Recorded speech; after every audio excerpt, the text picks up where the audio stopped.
Alright, good morning, good morning. Happy Friday mga ka-angkol. Uncle Joy is the name.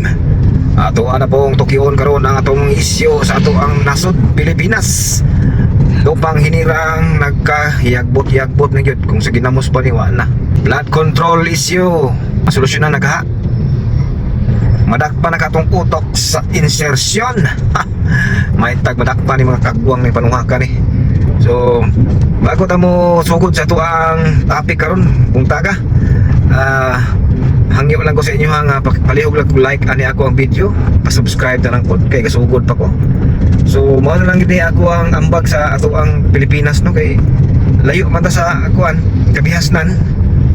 Di man ta ka-appeal karong September 21 nga pagbunyi or pag kalampag sa ilang issue karon nga billion of pesos nga flood control scandal pinangunahan ni Romualdez o Bisaldico.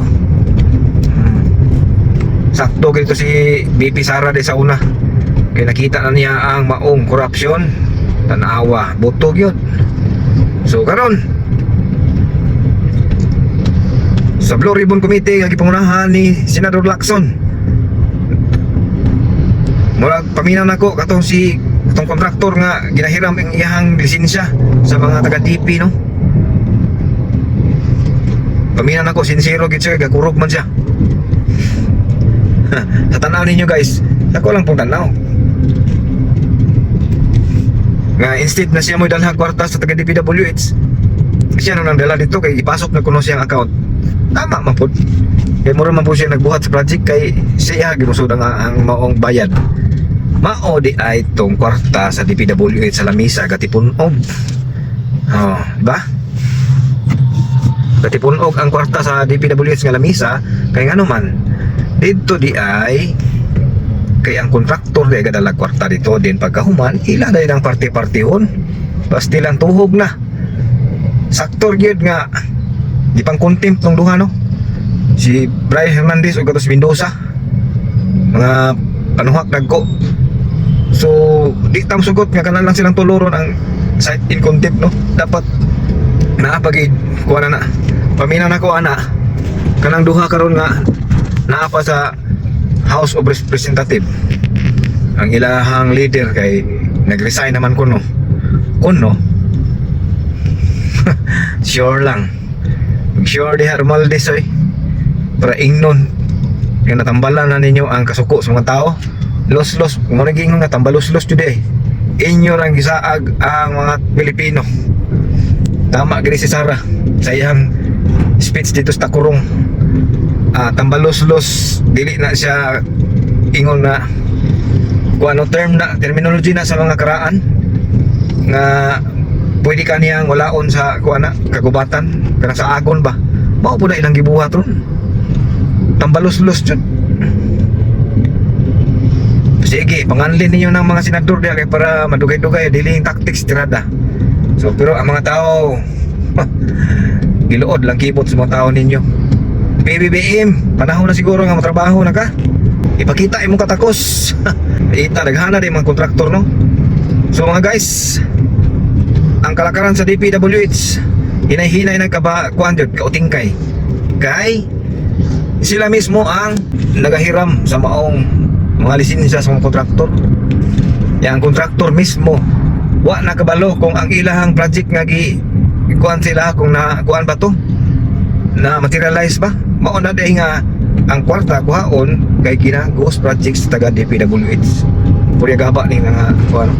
Pwera na lang tong mga taga DPWH nga nanarbaho gid og dinios. Pero kana si Brian og si Mendoza kay nindot na ibutang nas lunita nya tabangan og kusi ba. Tanan mga tao mo agi bisita dia kusion. Dabdaban ng itlog. Pisti na mga tawhana na. Tanawon nimo sa kuan. Howd kay mo dadalag istorya. Pati senador ila pang kuanon, patuyokon na nila. Wala na ay na niyo ikuan. Dapat na siya i-torture na siya mga tawhana na. Di na kailangan og kuan na siya. Daghang kinabuhi nga gipang kuan na. Gibutang sa alanganin daghang mga kabuhayan nga gipang sakripisyo ng mga kagwang na. Dili lang kay kanang kontraktura lang ang lalusan ug maayo. Napaboran lang kay somewhere in Bulacan dito gyud giyag-giyag tanang mga project kay siyempre mo ana man atuan ni bay ay kabalaka boss kay kami rin bahala ninyo. Wa pa ta kabalo sa laing mga kuana na sa mga laing Visayas, Mindanao, wa pa ta kabalo ha. So dili lang kay kana lang nga mga higayon. How about tong mga naa diri sa Mindanao o Visayas? Kabalo ko nga daghan pa ng project nga gigos nila.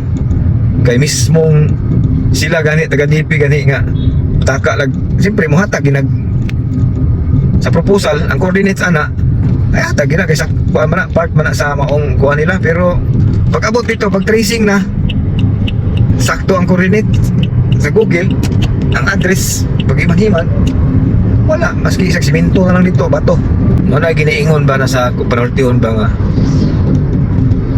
kadaghan mo nilampos pero kas argi mo sipyat mo na giingon nga nakatawa ka kay nakapanglamang ka sa uban pero panahon na gid ang maningil eh. Umabot ang panahon manggod paningil awa blood control ang problema niboto ang blood control nga maong isyo kisabayan pagyud sa panahon nga sikig bagyo o mo na panahon na gyud isulti para sa mga tao nag-ayo-ayo ninyo og loko. Isipon nimo na yanong ordinaryong tao Pilipino halos kada lihok sa pamaliton karga na ng VAT diha ultimo matrabaho ka na naka 12% ka tax kanang ipamalit pa na to uban pa paghiman-himan kamaton na sa mga kukunghong dagko. Wala ang sentimento karon sa mga tao sa panahon karon. Kung parehao na tog Nepal anong di gud pwede is manawagan ko sa pulis, sundalo, tanan nga mga law enforcement agency pagmata na pud mo grabe naman po ng panglupig ganan sa mga kuan gwapo na ibang kuan na sila pang assassin no mercy na para sila ha unta pagsunod og kuan sa hearing sa Blue Ribbon Committee pinpoint na lang sa utok anang insertion. Okay, so daghang salamat yung pagmaminaw o katura. Good morning. Alright.